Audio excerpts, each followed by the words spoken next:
இப்போ ஒது செஞ்சுருவோம். இப்போ ரத்த தானம் குடுக்குறோம். ரத்த தானம் கொடுக்கும் பொழுது ஒதுவோட நிலையில ரத்த தானம் குடுத்தோம்னா, அந்த ஒது முறிஞ்சிருமா? இல்ல அப்படியே இருக்குமா சார்? ஓ!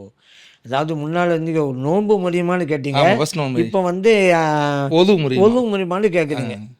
ஒழு முறியுமாங்கிற அடிப்படையில ஷாஃபி மதஹப்ல வந்து ஒழு முறியாது. ம். ஆனா ஹனஃபி மதஹப்ல ஒழு முறிஞ்சிரும்.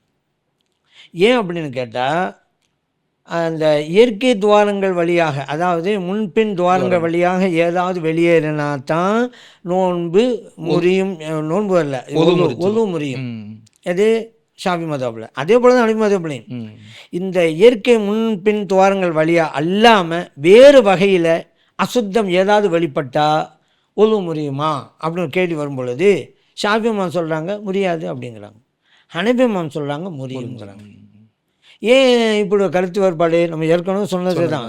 மதப்படி சட்டங்கள் என்றாலே பின்னணியில் குர்ஆன் ஆயத்திற்கும் ஹதீஸ் இருக்கும். இதுக்கும் ஒரு ஹதீஸ் இருக்குது. எப்படின்னு கேட்டால், நபி ஸல்லல்லாஹு அலைஹி வஸல்லம் அவர்கள் ஒரு சமயத்தில் வாந்தி எடுத்தார்கள். ஃபத்தவல்லா, அதுக்கு பிறகு உது செய்தார்கள். திருமீதியில் பதிவு செய்யப்பட்ட ஹதீஸ். அது அபூதாவுதிலும் இருக்கிறது. இப்போ இந்த நேரத்தில் இந்த ஹதீஸை தான் இமாம் அபு ஹனீஃபா ரஹ்மத்துல்லாஹி அலைஹி ஆதாரமாக எடுக்கிறாங்க. நபி ஸல்லல்லாஹு அலைஹி வஸல்லம் வாந்தி எடுத்தாங்க, பிறகு உது செஞ்சாங்க. வாந்தி என்பது அசுத்தம்.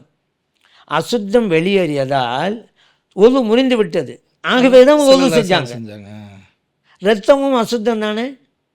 அப்போ வாந்திக்கு உள்ள சட்டம் தான் ரத்தத்துக்கு வரும் அப்படின்னு அந்த ஹதீஸ் வச்சு கியாஸ்ன்னு சொல்லுவாங்க, ஒப்பீடு, அதை வச்சு எடுக்கிறாங்க. இப்போ ஷாஃபி இமாம் அதுக்கு அந்த ஹதீஸுக்கு விளக்கம் சொல்லணும், பதில் சொல்லணும்ல. அவங்க சொல்கிறாங்க, நபி ஸல்லல்லாஹு அலைஹி வஸல்லம் அவர்கள் வாந்தி எடுத்தால் ஒது செஞ்சாங்க தான். வாந்தி எடுத்தால் ஒது முறிந்து விடும் அந்த கருத்தில் அல்ல. வாந்தி எடுத்துட்டா அது பிறகு ஒது செய்து கொள்வது நல்லது, முஸ்தஹப்பு, விரும்பத்தகுந்தது. அந்த காரணத்துக்காக தான் நபி ஸல்லல்லாஹு அலைஹி வஸல்லம் அவர்கள் ஒது செய்தார்கள் அப்படின்னு விளக்கத்தை ஷாஃபி இமாம் தர்றாங்க ரஹ்மத்துல்லாஹி அலைஹி.